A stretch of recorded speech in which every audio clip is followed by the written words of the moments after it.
Voilà, allez, j'appuie sur le bouton enregistrer, c'est parti. Bon, les études en Australie, donc.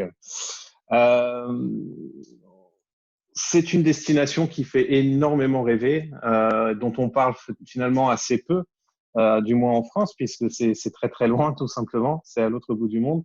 Pour les parents qui n'en peuvent plus de leurs enfants et qui nous écoutent ce soir, ben, vous serez tranquilles, vous pouvez les envoyer le plus loin possible. Ils seront très bien en Australie. C'est un très beau système éducatif, comme vous allez le voir. C'est un beau pays où il y a avec une belle qualité de vie. Euh, et voilà, mais c'est vrai que c'est relativement peu d'étudiants chaque année qui osent faire le saut en Australie et peut-être à tort. C'est vrai qu'il y a de belles opportunités, donc on va vous montrer tout ça ce soir. Euh,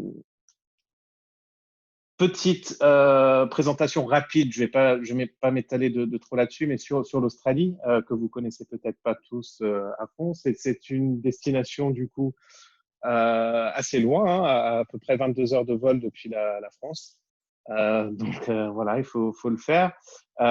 C'est un énorme pays qui fait à peu près 14 fois la taille de la France, mais vous y trouverez une population relativement petite, puisqu'il n'y a que 20 millions d'habitants en Australie, qui sont principalement concentrés sur sur les côtes en fait. Hein. En fin de compte, si je caricature un petit peu, l'Australie c'est un grand désert avec de très très très belles côtes tout autour et des grandes villes, les principales villes étant Sydney, Melbourne, Brisbane, Perth, Adélaïde. Vous avez Canberra qui est la capitale.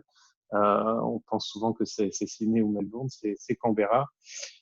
C'est un pays avec une très belle qualité de vie. Si vous regardez les différents classements sur les villes les plus agréables au monde, eh ben, très régulièrement, c'est dominé par les villes australiennes.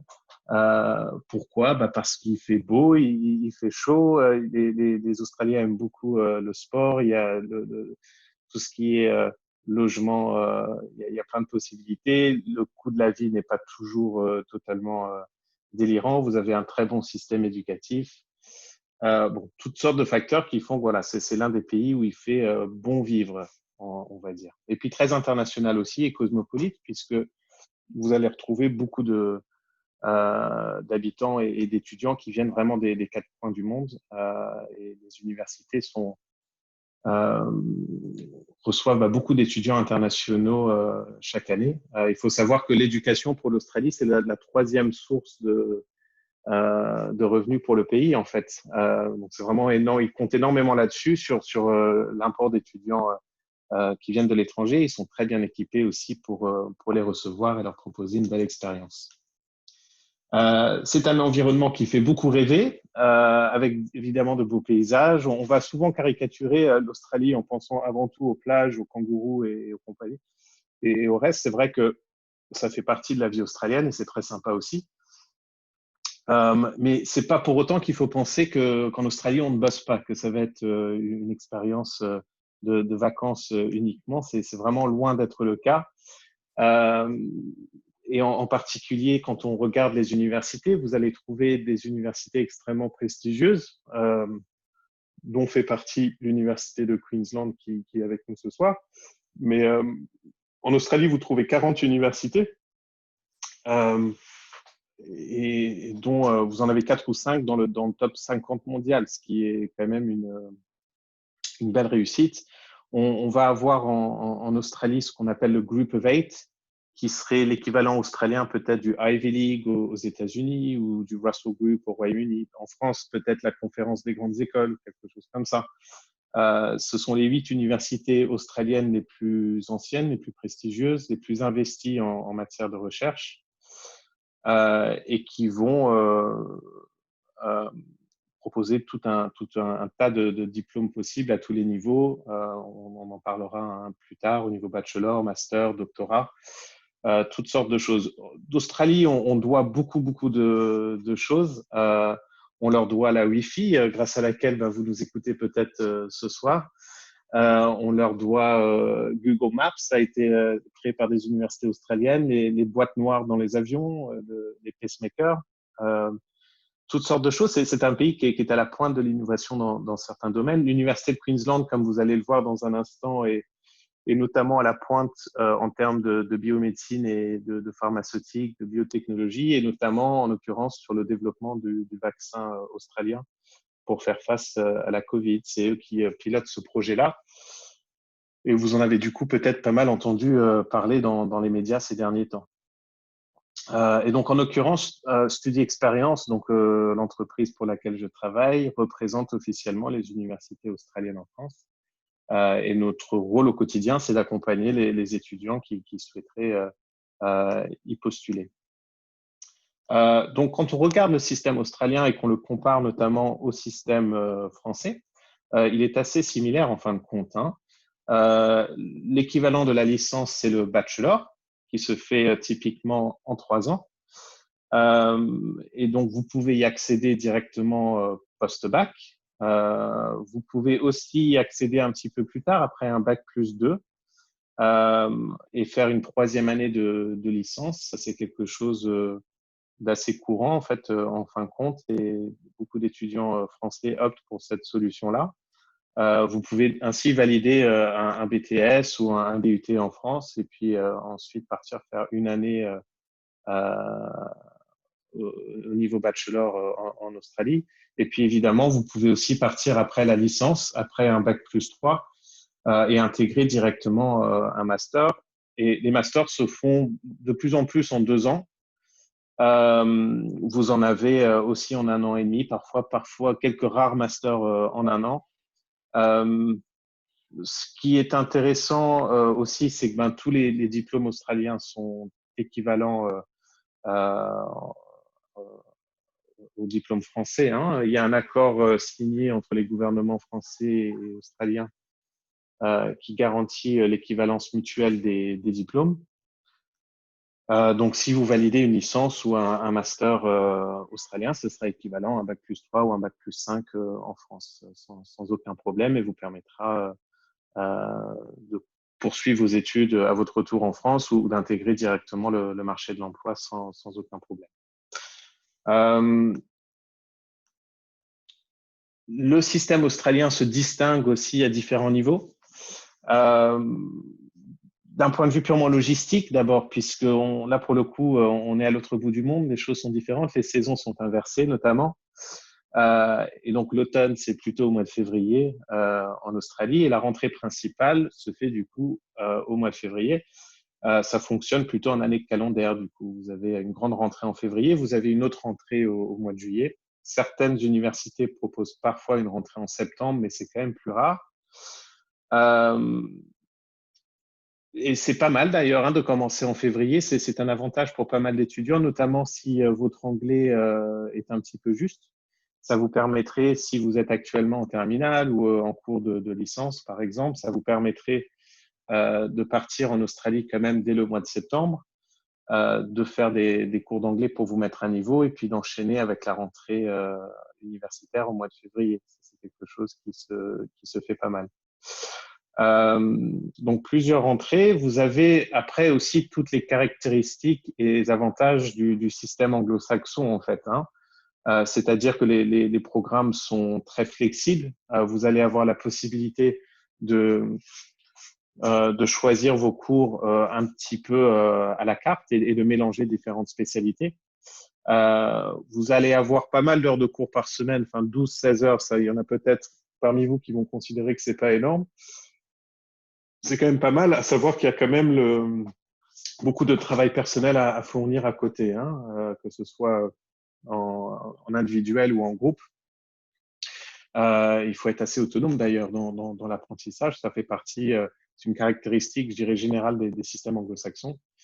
Vous êtes orienté, coaché dans votre apprentissage, mais l'idée, c'est pas tellement de vous donner plein de cours et de vous faire apprendre par cœur les choses, mais plutôt d'utiliser les cours pour approfondir certaines thématiques.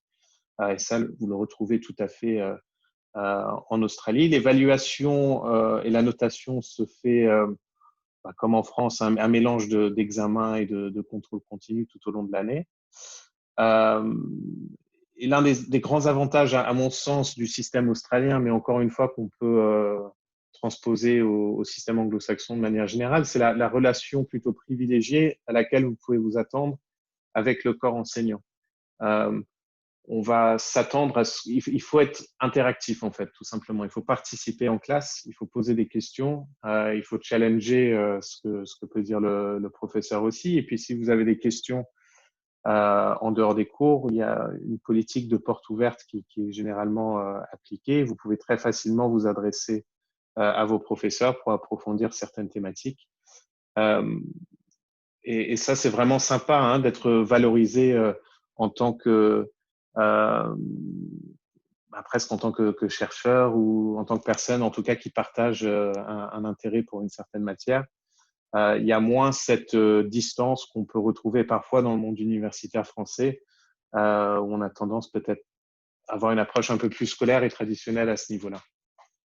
Les campus australiens sont extraordinaires. Ce sont principe voilà, des très grands campus. Celui de l'université de Queensland, je pense qu'Alicia vous le montrera dans un instant. C'est l'un des plus beaux campus que j'ai jamais vu. Énorme, avec plein d'installations évidemment pour les cours, mais pas que, des installations sportives, vous avez des magasins, un cinéma, toutes sortes de choses. C'est très moderne. Des résidences évidemment étudiantes, donc les étudiants souvent vivent sur le campus. Avec en Australie le côté mélange entre tradition et le monde moderne. Il y a une grande influence britannique, surtout en Australie, qui a été importée par les universités britanniques, puisque c'est une ancienne colonie britannique. Et donc, vous voyez en haut, dans l'image qui s'affiche sur votre écran, en haut, je crois que je dis pas de bêtises, je crois que c'est l'université de Melbourne, avec ces bâtiments qui font penser peut-être à Oxford ou Cambridge, par exemple. Hein. On pourrait très bien être au fin fond de l'Angleterre. Et en bas, c'est une image tirée de l'université de New South Wales, qui est à Sydney. Et là, pour le coup, on est sur quelque chose de beaucoup plus moderne. Et souvent, vous retrouverez ces deux architectures-là confrontées sur le même campus, en fait. Donc voilà, moderne, traditionnel. Ça se traduit aussi dans l'approche pédagogique et dans les cours que vous avez, vraiment cette notion d'apprendre via un système éducatif bien ancré et qui trouve ses racines dans l'approche pédagogique britannique qui date d'il y a des centaines d'années, mais avec une approche vraiment ancrée vers l'avenir. On va vous proposer des cours très pratiques, axés sur le monde du travail. L'idée étant de pouvoir exporter vos compétences derrière au sein d'une entreprise, voilà, après vos études. Qu'est-ce qu'on peut étudier en Australie à peu près tout, en fait, en fin de compte. Tout ce que vous pouvez étudier en France, vous pouvez l'étudier aussi en Australie.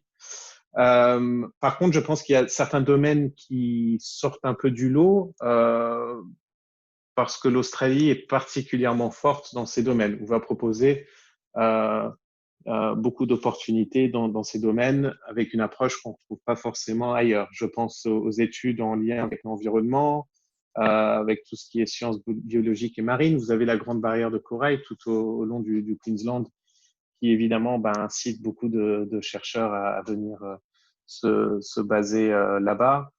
En finance, comptabilité, enfin, l'Australie joue un rôle important dans l'Asie de manière générale, comme c'est un pays anglophone au contact des pays asiatiques. Ils jouent un rôle important à ce niveau-là. Beaucoup d'entreprises du coup financières sont là. C'est lié aussi à leur industrie minière qui est très forte. Et d'ailleurs, si vous vouliez faire, je ne sais pas, devenir ingénieur pétrolier ou dans les mines, des choses comme ça, vous avez de très très belles formations en Australie. En relations internationales, c'est souvent l'Australie, c'est pas mal quand on parle notamment de domaines d'études comme le commerce international ou les relations internationales, c'est qu'on compare le contenu et l'approche à ce qui peut vous être proposé en France notamment. L'avantage de le faire en Australie, c'est que vous avez une autre vision du monde en fait. Hein. C'est pas la même prise de vue. Vous allez avoir des cas d'études peut-être plus axés sur l'Asie-Pacifique en l'occurrence plutôt que sur le monde occidental, l'Europe et les États-Unis. Donc, si vous êtes intéressé par une carrière en Asie notamment, c'est vrai qu'en faisant vos études en Australie, je pense que vous aurez peut-être une meilleure préparation par rapport à ça. Euh, le tourisme aussi est très fort. S'il y en a parmi vous qui sont intéressés par les études dans tout ce qui est hôtellerie, tourisme et compagnie. Encore une fois, le tourisme, c'est l'une des grandes industries australiennes et vous avez vraiment des formations de pointe dans ce domaine-là également. Euh, alors, petit slide général qui est pas forcément spécifique à l'Australie, mais j'ai pensé que ça pourrait quand même vous intéresser euh, dans votre réflexion par rapport au choix d'études et comment choisir une université en fait si vous décidez de partir en Australie. Parce que vous avez différents types d'établissements, différents enseignements dans les pays anglo-saxons et l'Australie n'échappe pas à la règle. Vous allez avoir des universités plus traditionnelles, davantage basées sur la recherche. C'est vraiment le cas, par exemple, de l'université de Queensland qui va avoir des installations en matière de recherche vraiment exceptionnelles, qui vont avoir des chercheurs à la pointe dans leur domaine. Euh, et donc, pour quelqu'un qui souhaite faire des études où on a besoin de ces installations de pointe en ingénierie ou en sciences ou des choses comme ça, c'est vrai que c'est un très beau plan. Maintenant, si vous voulez faire des études dans le tourisme ou même dans le commerce ou des choses comme ça, c'est pas forcément uniquement à Queensland que vous pouvez aller. Vous avez d'autres universités qui vont faire moins de recherche et qui du coup en fait sont souvent peut-être moins bien classées parce que les classements sont beaucoup basés sur le débit de recherche des universités. Donc moins de recherche, mais plus axé sur l'enseignement. Ce qui, pour des étudiants au niveau post-bac en particulier, si vous avez 17-18 ans, c'est plutôt très intéressant d'être dans un environnement où vous êtes un petit peu plus soutenu et dans des petites classes. Bon, ce qui ne veut pas dire que dans les grandes universités, vous n'êtes pas bien soutenu et qu'il n'y a pas d'excellents professeurs, mais c'est vrai que voilà, l'approche, en tout cas, la philosophie de l'établissement diffère. Il faut être attentif au classement, aux accréditations. On a parlé du classement des universités australiennes qui est vraiment très, très bon. Le coût des études, on va en parler dans un instant. C'est certain que ça va influer le choix de l'établissement. Pensez aussi au type d'environnement. Est-ce que vous voulez être au centre-ville de Sydney, par exemple, ou est-ce que vous préférez un vrai campus à l'américaine, comme j'ai pu vous décrire il y a quelques instants? Quand vous choisissez une université, je trouve que c'est intéressant aussi de regarder la taille des classes. Et ça, c'est une statistique que vous pouvez retrouver assez facilement en parcourant le site des universités. Vous pouvez regarder le nombre moyen d'étudiants par professeur, en fait. Et plus ce ratio est élevé, donc s'il y a 50 étudiants pour un professeur, bah, vous pouvez vous attendre à un encadrement qui est pas le même que si vous êtes dans une université où en moyenne on compte 10 étudiants par professeur. Et ça, on en parle moins, on parle beaucoup de classements, on parle moins de statistiques comme ça. C'est intéressant de les regarder. Et en principe, toutes les universités mettent en avant cette statistique-là sur leur site internet. Voilà. Et donc, voilà, par rapport au choix d'université, ça fait partie vraiment de l'accompagnement qu'on vous propose aussi chez Studi Experience si vous faites appel à nous. C'est que on est des conseillers d'orientation en fin de compte. Donc, on va vraiment vous aider à cibler les universités et les programmes qui peuvent vous correspondre. Euh, voilà. Alors, quelles conditions pour partir étudier en Australie? Les premières conditions vont être plutôt académiques. Enfin, qu'est-ce qu'il vous faut comme dossier pour partir étudier dans les universités australiennes? Ça dépend des universités. Forcément, vous allez en avoir qui vont être plus sélectives que d'autres. Mais globalement, ce qu'on va vous demander pour postuler aux universités australiennes, ce sont vos relevés de notes. Alors, si vous êtes au lycée, ça va être vos relevés de notes depuis le brevet à peu près. Si vous avez terminé le lycée et que vous avez le bac en poche, on vous demandera soit le bac, soit vos années d'études, enfin votre bac plus 1, bac plus 2, bac plus 3 en fonction de là où vous en êtes dans votre parcours. On vous demandera généralement une lettre de motivation.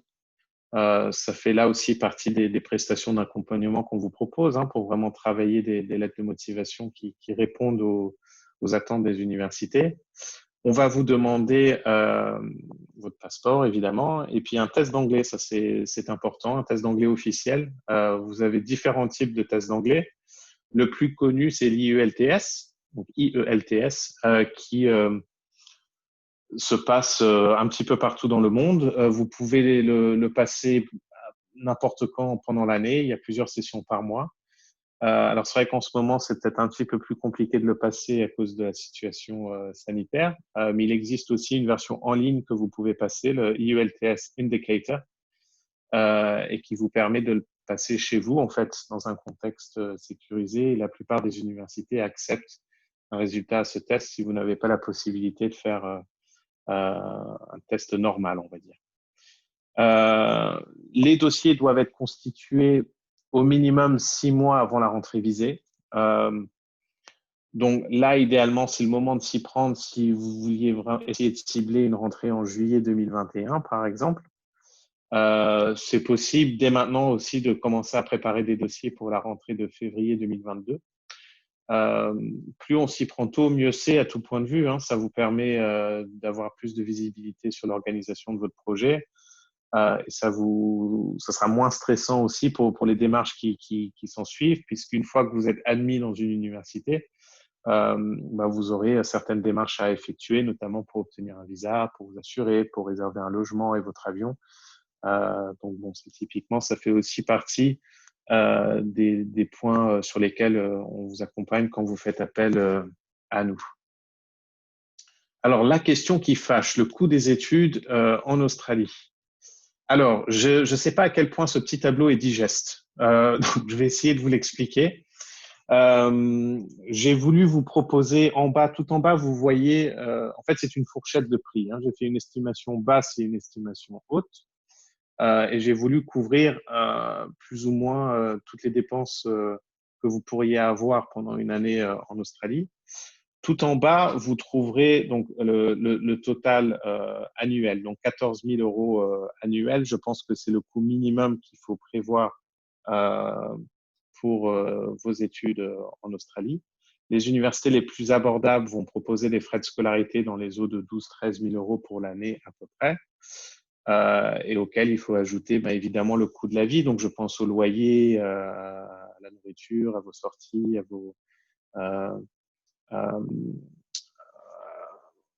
vos dépenses quotidiennes. Un petit billet d'avion, en principe, ça coûte à peu près 1 200 à 1 500 euros l'aller-retour. Vous aurez une demande de visa à effectuer, il faut vous assurer. Dans tous les cas, vous avez le droit de travailler en Australie. Vous pouvez travailler 20 heures par semaine à peu près. 20 heures par semaine pendant la période académique et puis autant que vous le souhaitez pendant les vacances. Donc, ça vous permet quand même, je dirais, en moyenne de récupérer à peu près 1 000 euros par mois. Ce qu'il faut savoir que le salaire moyen, c'est environ 13 euros de l'heure. Si vous travaillez dans un restaurant ou dans un bar ou des choses comme ça en tant que job étudiant, voilà, vous pouvez vous attendre en moyenne à ce type de salaire-là. Et puis, bon, voilà, inversement, vous avez l'estimation haute. Je pense que les frais de scolarité les plus élevés auxquels vous pouvez vous attendre en Australie vont se situer dans la gamme des 25 000 euros à peu près pour l'année. Et c'est vrai que si vous optez pour un logement au centre de Sydney, par exemple, et vous voulez un studio plutôt qu'une colocation, ça va coûter plus cher. Donc, je dirais que voilà, le budget global de 30-35 000 euros, on est vraiment sur l'estimation la plus haute de ce que pourraient coûter les études en Australie. Alors, certaines universités proposent des bourses qui vont être basées surtout sur le mérite, pas tellement sur le besoin. Donc, si vous avez de très, très bonnes notes, c'est vrai que c'est pas impossible que vous bénéficiez d'une bourse. Maintenant, le système des bourses ne va pas être aussi développé que sur une destination comme les États-Unis, par exemple, où ils ont plus l'habitude de distribuer des bourses importantes qui réduisent. C'est rare de manière générale dans tous les pays qu'on vous offre les études. Ce ne sera jamais gratuit. Mais c'est vrai qu'aux États-Unis, par exemple, ils ont plus de bourses parce que aussi les frais de scolarité affichés sont plus élevés. Donc, forcément, ils doivent offrir plus de bourses pour arriver au même niveau qu'ailleurs. Donc, en Australie, écoutez, quand vous faites une demande, quand vous candidatez aux universités, vous serez considéré pour une bourse. Et si vous avez les notes pour, voilà, ça peut être une bonne surprise. Mais il ne faut pas vous attendre non plus, malheureusement, à ce que ça couvre l'intégralité de vos études. Avec peut-être une exception, je ne sais pas si parmi vous, j'avais vu des questions tourner en amont de cette conférence sur les doctorats et la recherche en Australie. Donc, s'il y en a parmi vous qui sont concernés par ça, là, c'est assez courant qu'un étudiant reçoive une bourse complète pour mener des recherches en Australie si son projet euh, plaît à l'université, si l'université a un besoin pour faire de la recherche dans ce domaine en question. C'est pas les cas les plus courants. Alors, avant de vous laisser, je voudrais vous parler du Covid parce que ça, évidemment, c'est ce qui occupe nos esprits en ce moment. C'est vrai qu'aujourd'hui, les frontières australiennes sont fermées. Hein. Donc, si vous vouliez partir demain, malheureusement, ça ne sera pas possible. Les nouveaux étudiants ne peuvent pas, pour le moment, rentrer sur le sol australien. Les, selon le site du gouvernement australien, les frontières vont rouvrir quand la sécurité le permettra. C'est assez vague quand même comme façon de présenter les choses. Mais bon, voilà, c'est normalement là on commence à s'approcher, on sort du tunnel et on commence à avoir des échos plutôt positifs. Dans certaines régions australiennes, ils ont commencé d'ailleurs à recevoir certains étudiants au niveau de doctorat justement pour faire des essais et voir comment ils peuvent accueillir ces étudiants en toute sécurité, voilà, sans compromettre aussi la sécurité des Australiens. Donc, ils y travaillent, on commence à avoir des éléments encourageants. En attendant la réouverture des frontières, on peut postuler aux universités sans problème et faire les demandes de visa. Et puis, en sachant par ailleurs que si vous postulez, admettons, pour février ou juillet 2021 et que la rentrée finalement ne peut pas se faire immédiatement, vous avez très facilement la possibilité soit de reporter votre rentrée à la rentrée suivante, soit d'annuler tout simplement votre projet et d'être remboursé de frais que vous auriez pu engager auprès de l'université. Vous pouvez aussi démarrer vos études à distance et rejoindre l'université dès que la situation le permettra.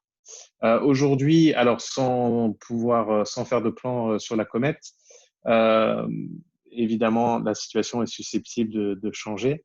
Mais on estime que la rentrée de février, ça risque d'être compliqué quand même, février 2021, pour ceux qui l'envisagent, je doute que ça se fasse.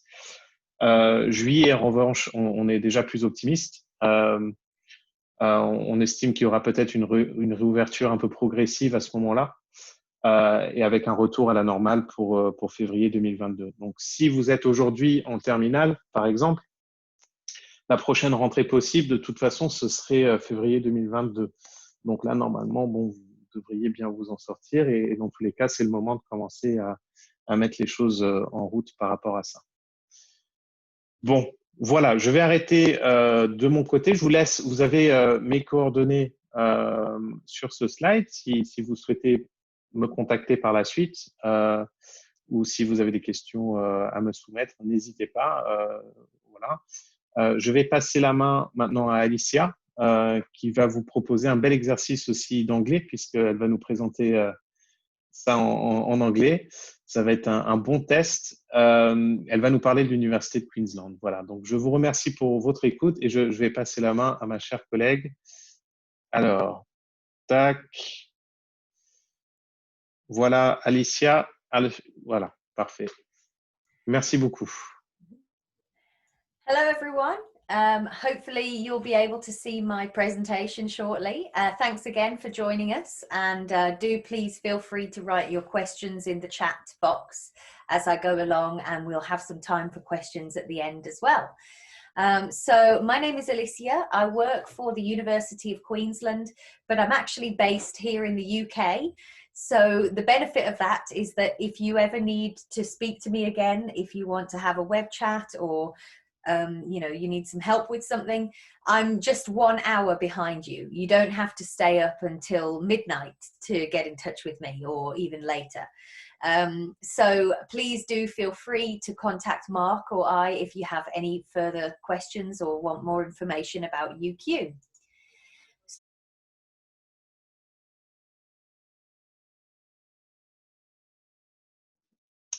Ah, petit pépin technique. On va attendre que pense qu'Alicia a été coupée. On va attendre qu'elle nous rejoigne à nouveau. Je suis désolé. On peut, si vous avez des questions en attendant, n'hésitez pas à me les soumettre. Du coup, on peut utiliser ce temps à bon escient. N'hésitez pas à allumer votre micro et à me poser une question si vous en avez. Ah, Alicia, de retour. OK. Alicia, you're back.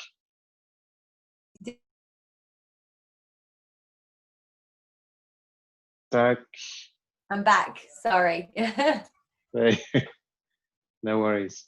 Okay, I don't know what happened there, sorry, but okay, I'm back. So yes, as I was just saying, the University of Queensland is a highly ranked university. We are ranked within the top 70 in the world in all of the major rankings, and you can see here that our highest ranking is 40th in the world. So really a high quality university. The other thing is that we're a member of the Group of 8. And the Group of 8 are the 8 big research universities of Australia. So they include universities like Sydney, Melbourne, Australian National University. There's 8 of us. And they get the largest proportion of research funding from the government, which is great because that kind of money goes into our facilities and into our campus and into our research. And it means that we have around 9% or 9 or 10% of our total student number are PhD students. So there's a lot of research going on. And I think Mark already mentioned that UQ is the hub of the Australian race to develop a COVID-19 vaccine. And that's something that we're particularly good at. We developed the cervical cancer vaccine that some of you may have had yourselves. That was developed at UQ. So it's a really, it's a very highly ranked, big research institution. Let's see. Okay, and you can see as well, when you're looking at universities, you might also want to think about rankings by subject. So here you can see some of our top ranked subjects, and one of the ones I think is most interesting is that we're 3rd in the world for sport. And of course, that doesn't just help us in that particular subject, but it benefits every student that wants to play sport at UQ. We have some incredible facilities. We have incredible physiotherapy students as well. We have sports science students and sport management students. So, if you play sport, even as a beginner or at an elite level, we have the facilities and we have the students and the staff who can really get the best out of you. Another one I just wanted to touch on is we're 14th in the world for environmental sciences, and we're also number 1 in Australia for environmental sciences. So if you're thinking of doing something like conservation, environmental management, let's say things like even things like urban planning, all those kind of things, you can do those with us, and it's a really high quality program. We have research stations in the national parks. We have a research station up in the Great Barrier Reef if you want to do marine research. So really some incredibly unique and really high quality research facilities in that area as well. But you can see the range that we have that are in our most highly ranked subjects is quite big. We also have a highly ranked business school. Our MBA is one of the highest ranked in the world, and our business school is very well known as well. So, a lot of French students come to us to study business, both at bachelor and master's level, and we have a really good range of business subjects and finance, economics, and commercial law, all sorts of things that you can do in that faculty as well. So I touched a little bit on the subjects that we have. At UQ, we offer pretty much everything. The only things we don't have are aviation and fine art. We do have a brand new design program coming in at bachelor's level very soon, which will be able to be studied jointly with engineering. So you can have engineering on its own, or engineering with design. But we don't have other design things like fashion design, for example, and in the more arty side of design. But really, other than art and aviation, we offer pretty much everything. So if you're thinking of studying in Australia, it's definitely worth having a look at UQ. It's very likely that we'll have the subject that you're interested in. I already mentioned some of our research and that we're a member of the group of 8, but you can see a couple more little statistics here showing you about our number 1 in Australia for research in the Nature Index, and that all of our research is above normal world standards. So really, really strong research we have. However, we're not just about research. So something that I've noticed as a British person is that there is a big disconnect in the UK between the research universities and the teaching universities. Australian universities don't have that disconnect so much. Yes, the group of 8 are the big research universities, but all the universities in Australia are expected to have very high quality teaching.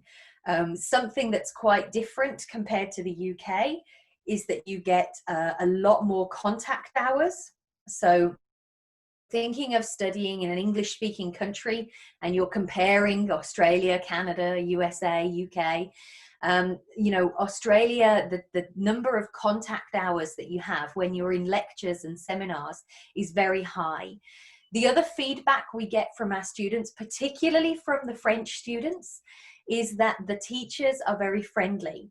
There isn't such a big divide between, like, I am the teacher and you are the student. It's a much more friendly relationship, and the teachers are expecting the students to go and ask them questions and seek out more help. The other thing is that we do quite an incremental teaching style, particularly at UQ, but generally also in Australia.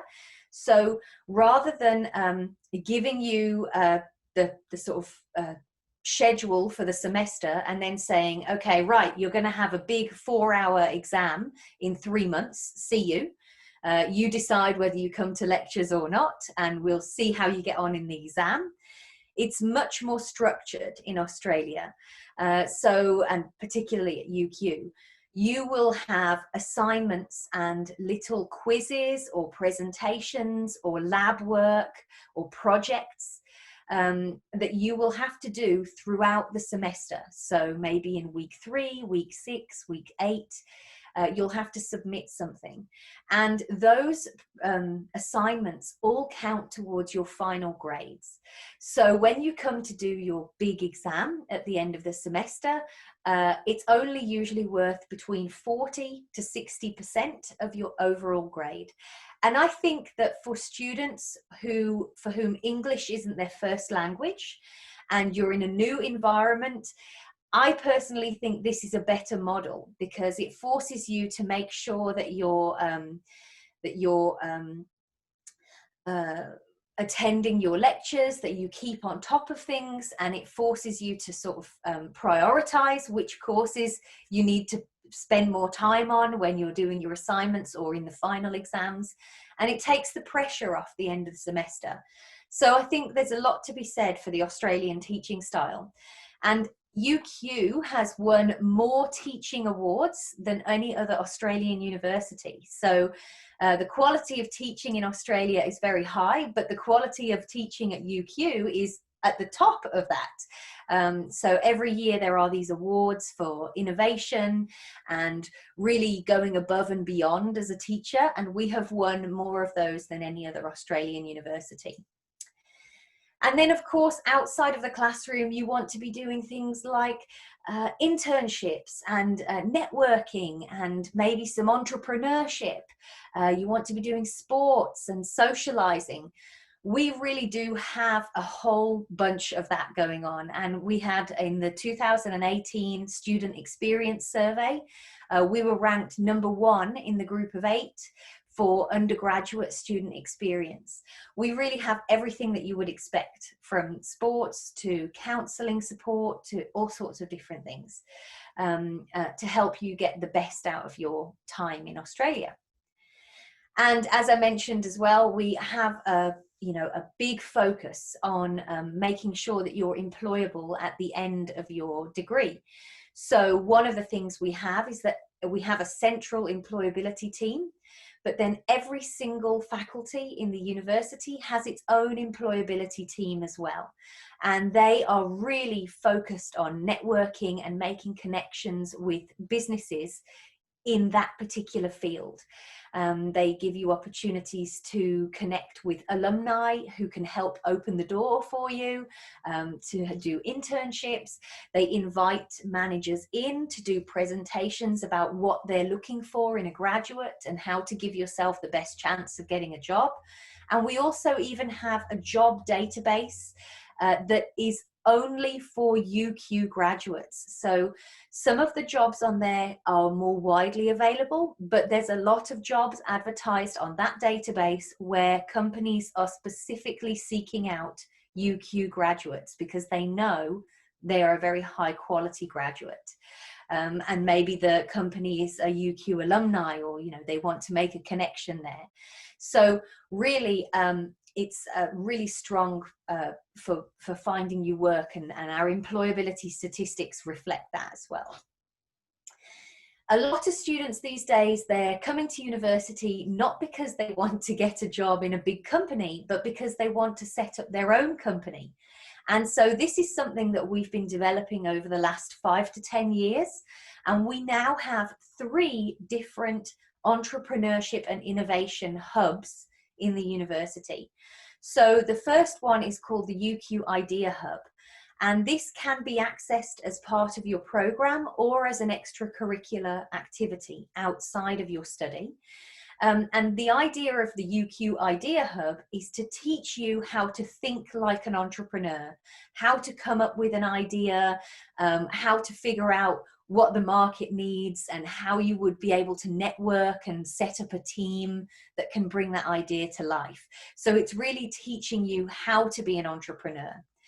The second stage is the Startup Academy. So if you have an entrepreneurial idea that we and our staff in the entrepreneurship team think is a good idea, they can take you through to the Startup Academy, and you can work alongside other students and entrepreneurship staff to actually start your, germinate your little company and start it up. And then if it goes well and we think there is some real potential for your company, you can apply for the iLab Germinate and the Accelerator program.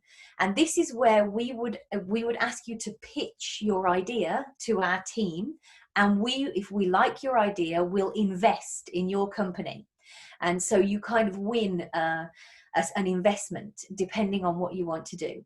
So whatever stage you're at, if you're just thinking about it, or if you already have an idea and it's already off the ground and you want to try and attract some funding, we have a hub to help you with that as well. So entrepreneurship is definitely a big deal at UQ, and it's also something that we've been doing with our PhD students for a long time, much longer than a lot of other universities.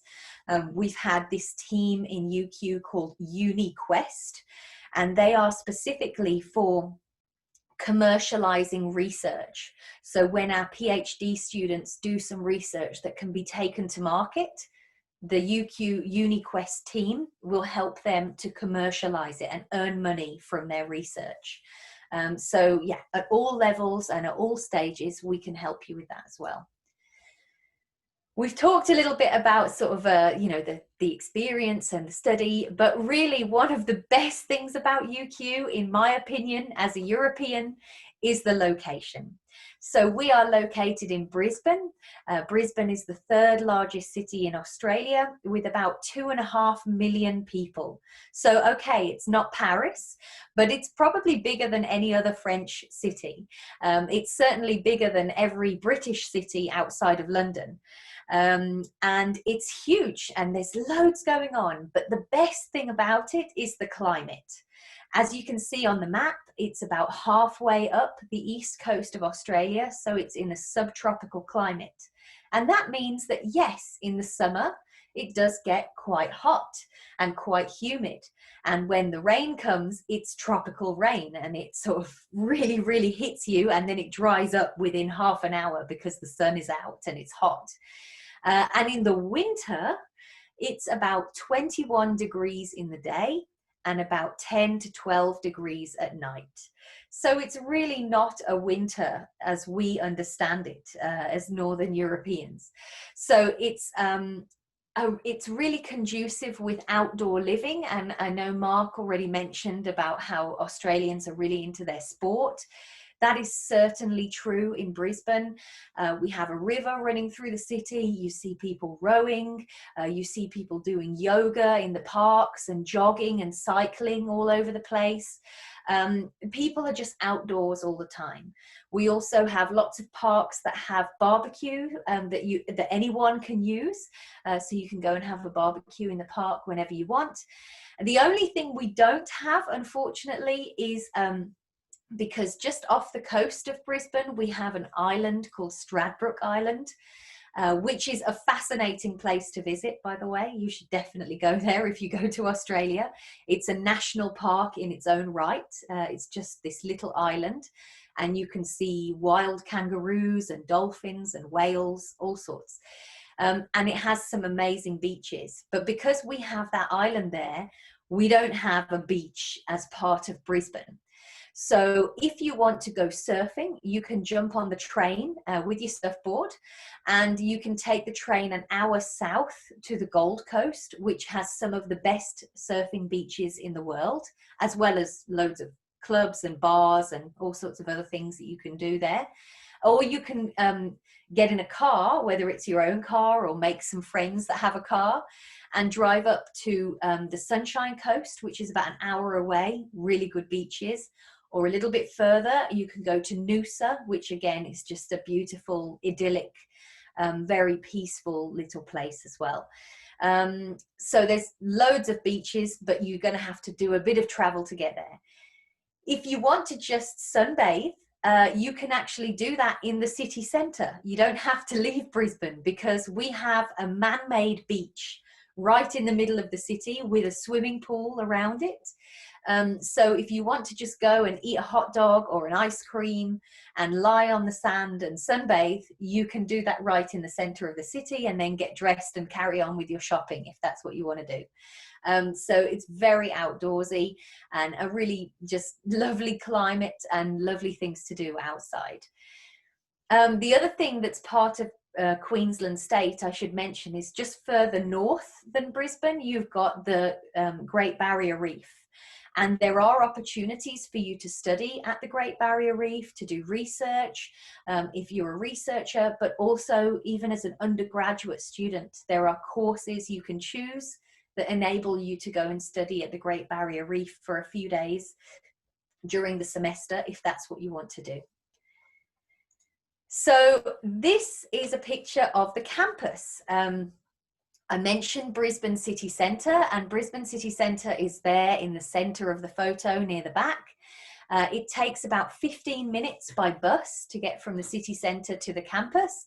And the campus is this great big green blob surrounded by the river that you can see in the foreground of the picture. And as Mark mentioned, it's a really beautiful campus.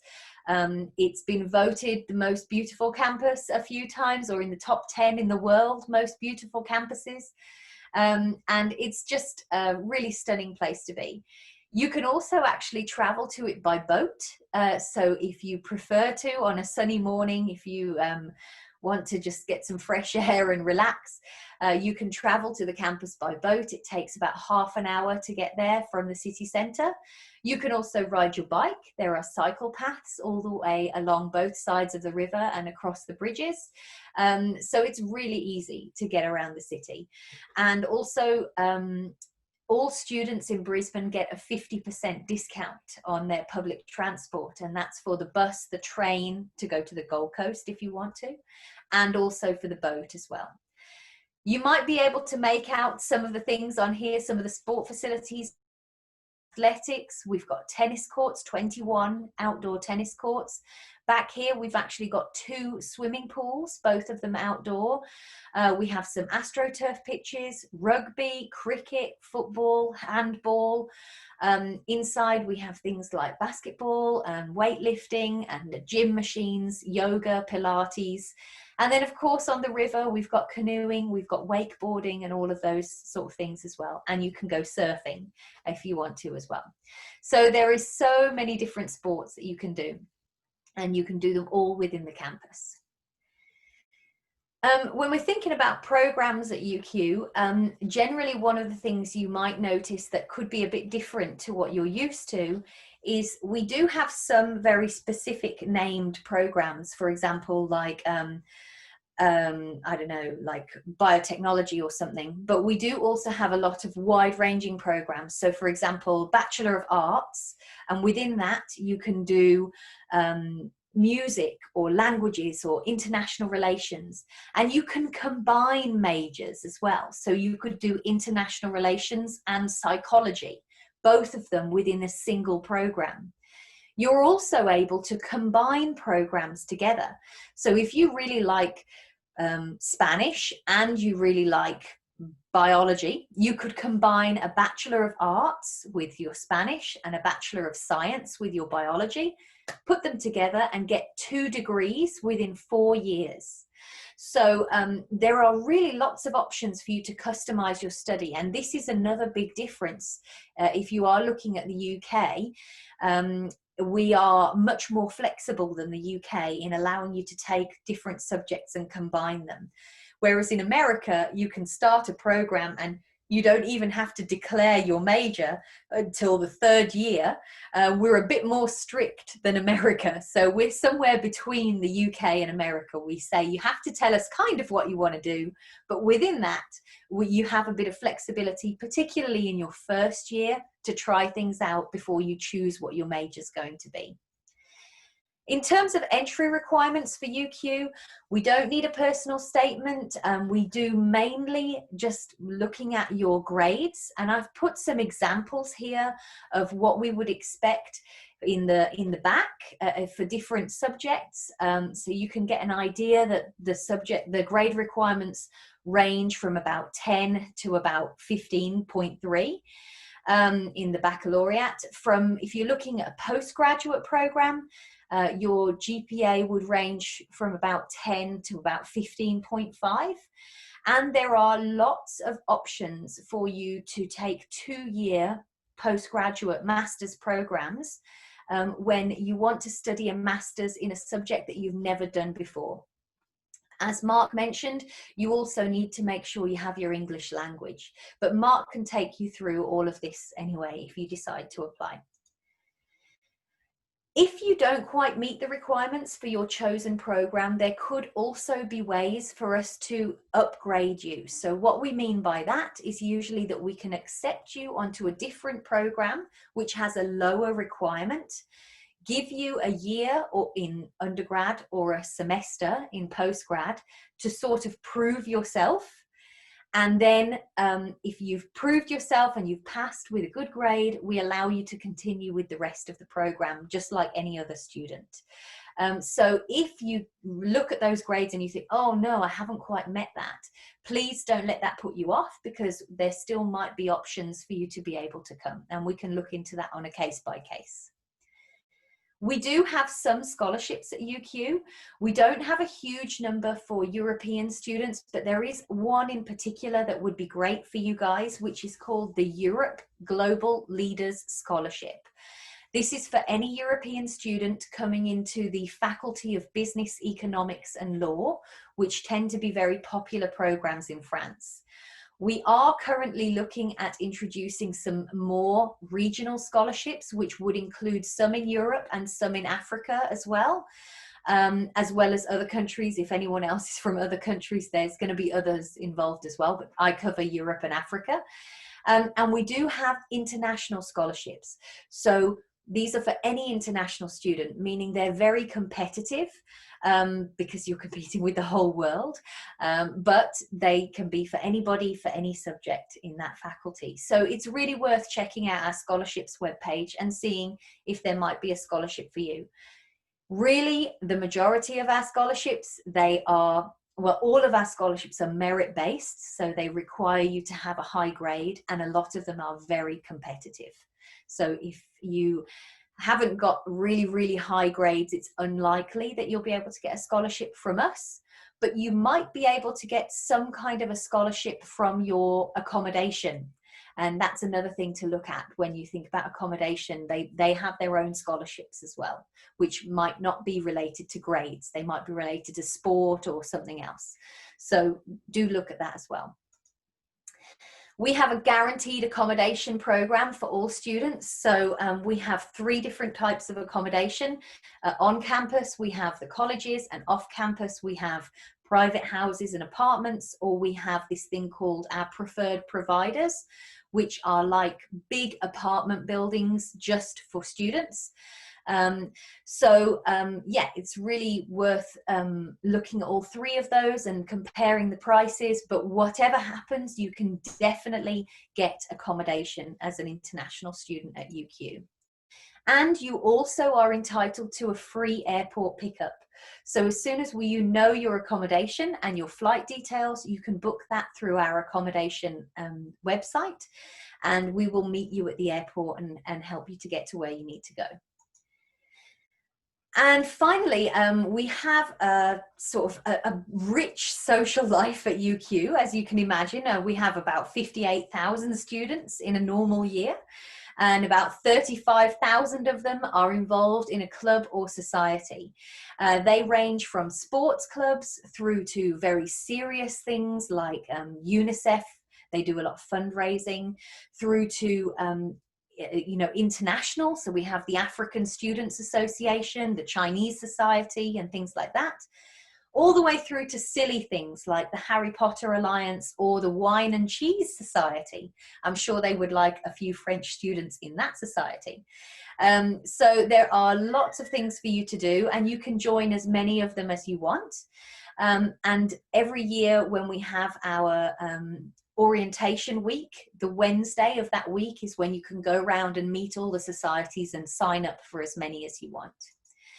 So that's everything from me. I've put a few contact details on here. I can see that loads of you have been writing questions, and I'm keen to make sure we have a chance to answer them. So I'm going to stop talking there and maybe have a look at the questions, and also Mark can have a look with me as well. Thanks, Alicia. That's brilliant. Thank you very much. Écoutez, oui, j'ai répondu. I answered most of those questions directly, Alicia. Great. Si vous avez des questions, n'hésitez pas. On est à votre écoute, Alicia et moi-même. Donc, ne soyez pas timide, lancez-vous. Et si vous êtes trop timide, mettez un message en texte et puis on va y répondre. Alors, j'ai Jeanne, par exemple, qui me demande quel est le salaire moyen auquel on peut prétendre sur un petit job en Australie. What's the average salary that a student can get, Alicia? Good question. Well, first of all, the first thing to mention, I should say, is that you are entitled to work alongside your study, and the minimum wage in Australia for students of your age, I think, is about $18 or $19 per hour. So while you're studying, you can actually get a really quite good salary, a good wage, just for doing waitressing or anything like that. Now, when it comes to your graduation salary, the range of salaries is going to be huge, depending on what industry you're going into.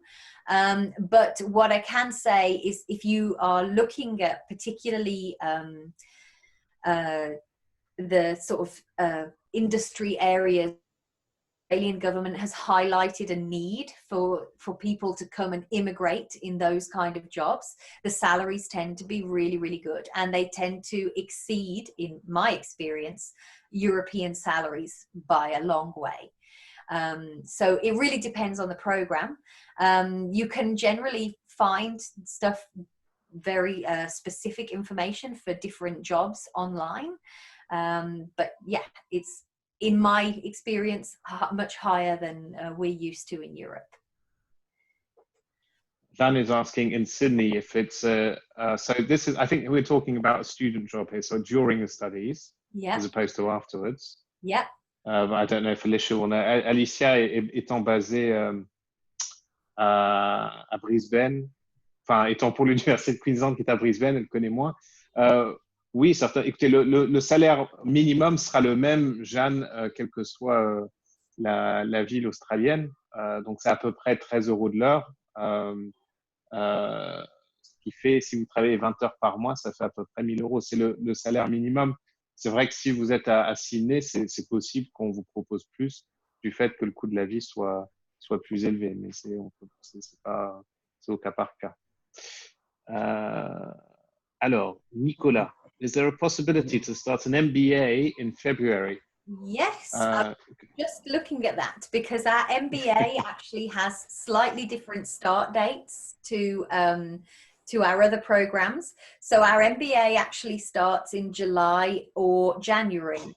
And so, yes, in theory, yes, you can start your MBA, but it would be in January rather than February or July. And it's up to you to think about whether you're happy to do it online. Because as Mark said, if you're thinking of starting in January 2021, you would have to apply relatively soon, but it would be possible. But it's likely that at least one semester and maybe both semesters are going to be delivered online. So our MBA program at UQ is condensed into 1 year. So if you're starting in January 2021, there's a big potential you might end up doing the whole thing online. You might like that idea or you might not. So it's up to you to decide. I think we have someone's raised their arm. Please, posez votre question, n'hésitez pas. Vous pouvez activer vos micros, hein. Il suffit d'appuyer sur... Voilà. On vous écoute. Bonjour. Bonjour. Comment allez-vous? Je m'appelle Sidi Diawara depuis la Mauritanie. D'accord. Voilà. Ma question est que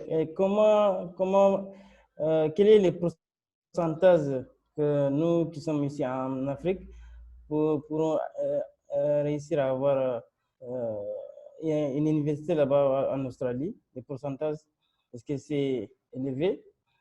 Oui. Deuxièmement, quelles sont déjà les procédures? Parce que moi, je n'ai jamais fait de recherche dans ce sens. Je ne sais pas quelles sont les démarches à faire et comment je pourrais même avoir l'université. Les procédures sont les mêmes que pour un étudiant. Que je veux inscrire. D'accord. Les procédures sont les mêmes.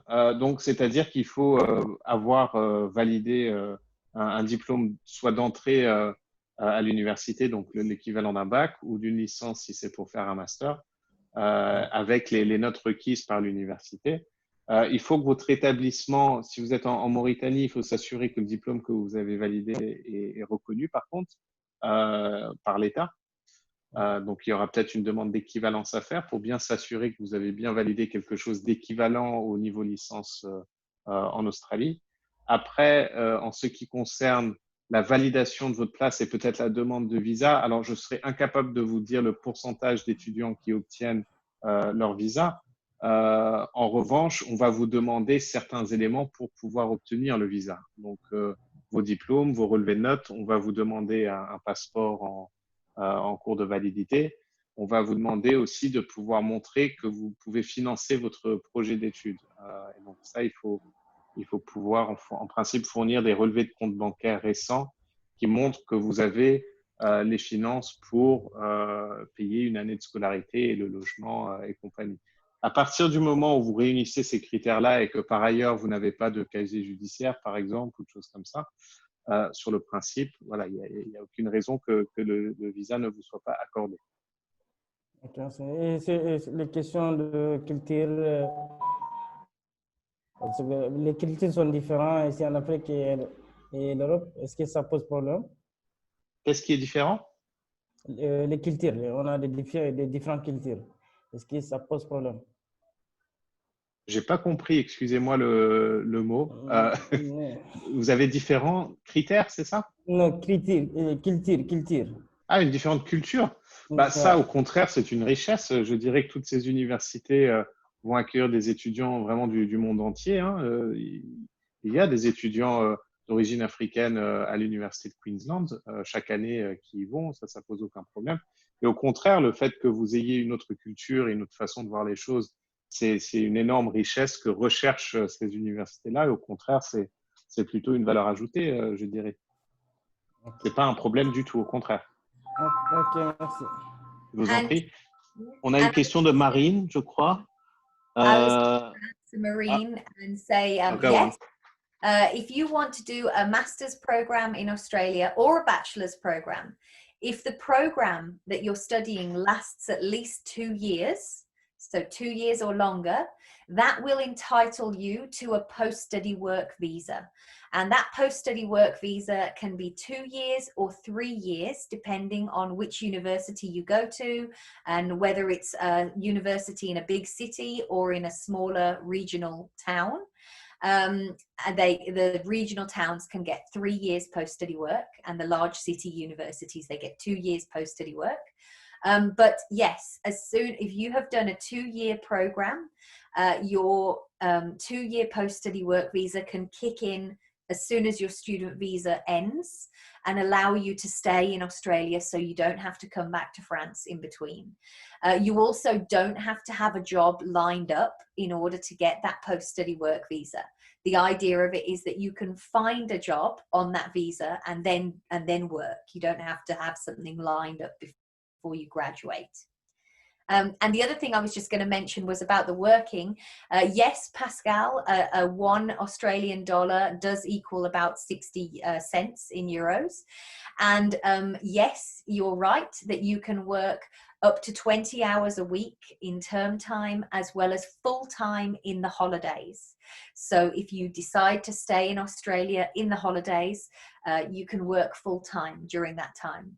And for the person who asked about working in Sydney, I know Mark mentioned a little bit about this. You can usually attract a higher salary in Sydney, but the cost of living in Sydney is really high.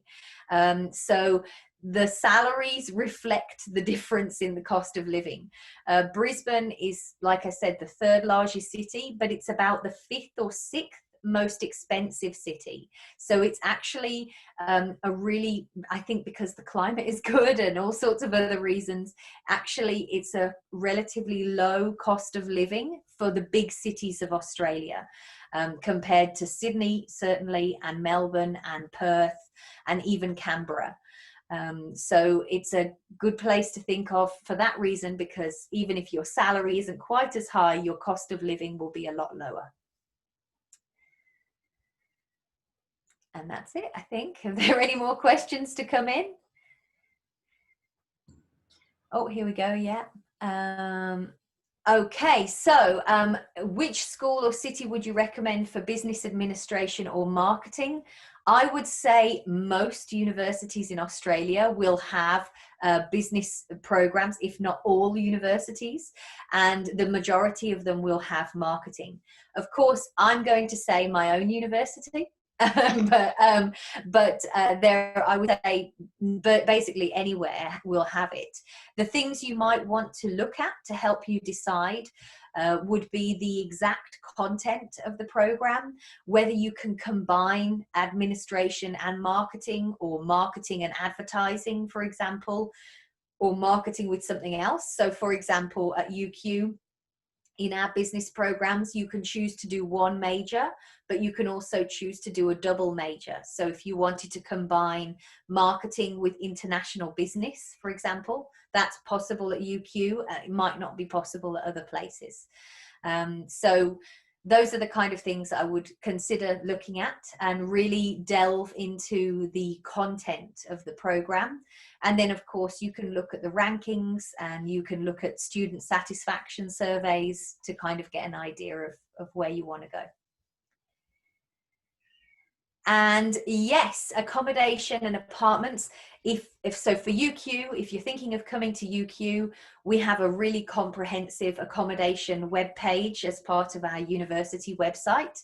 And it guides you through the 3 different options that you have. We have, if you're looking for an apartment or a house, we have a website called UQ Rentals, which we don't own those properties, but we can say that we have vetted the landlords in some way to kind of give you a bit more of an assurance that it's going to be a safe house, and you're not going to get ripped off, that kind of thing.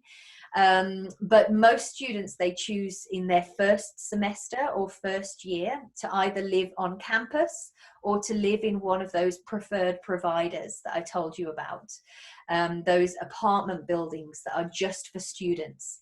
And those companies exist in all the major cities and around all the major universities. So you might see names like Unilodge and Urban Nest and Igloo and Student One. These are big companies that build student accommodation wherever there are students. In any city they can find students. So if you want to go for one of those, definitely have a look through all of their websites, which are linked from the university website, and just see which one you like the look of the best.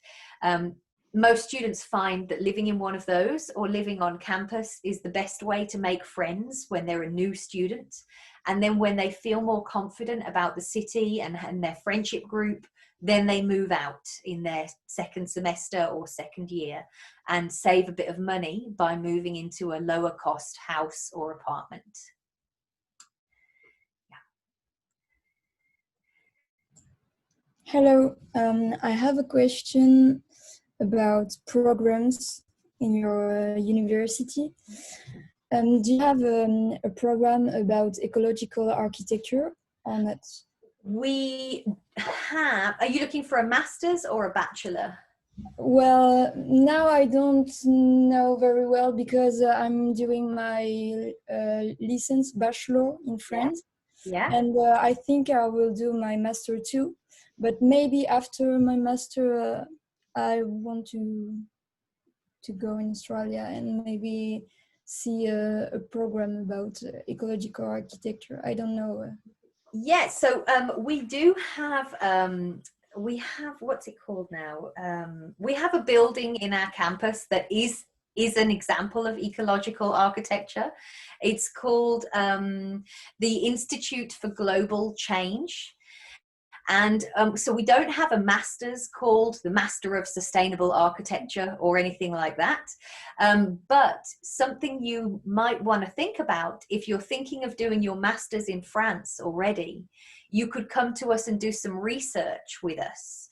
So rather than doing another master's degree, you could come and do an MPhil or a PhD. An MPhil is like half of a PhD. So it takes 2 years instead of 4 years, and you are doing your own research or you're joining a research project. And I would say that yes, we definitely have sustainable architecture in our research fields, but we don't have it as a master's program. So I would look at the Global Change Institute and have a look at that institute for some research programs and research projects, I should say. But yes, that could definitely be possible as an MPhil or a PhD, but not as a master at UQ. Okay, thank you. Okay.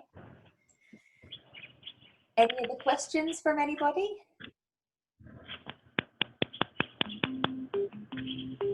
No? Hello? Okay. No. Hi. We can hear you. No. I don't know. Est-ce qu'il y a encore des questions? Dernière chance. Bon. Évidemment, vous pouvez nous joindre hein, par email aussi sur le site de Study Experience, www.studyexperience.fr. Vous avez toutes nos coordonnées. Donc, n'hésitez pas à nous contacter par la suite si vous avez des questions, si vous souhaitez avoir un rendez-vous avec un conseiller. On sera ravis de vous aider par rapport à ça. Et voilà, comme précisé, toute la conférence a été enregistrée et donc on vous l'enverra par email si vous souhaitez revenir sur certains points ou voilà, ou si vous souhaitez partager un grand moment de visionnage. C'est mieux que Netflix et tout ça, je pense. Merci à tous. Alicia, thank you very much. Thank you. Your brilliant help. Passez une bonne soirée en sécurité, en confinement, et on espère vous dire à bientôt. Voilà. Merci beaucoup à tous. Une très belle soirée. Au revoir. Au revoir. Bye. Merci, au revoir. Bye.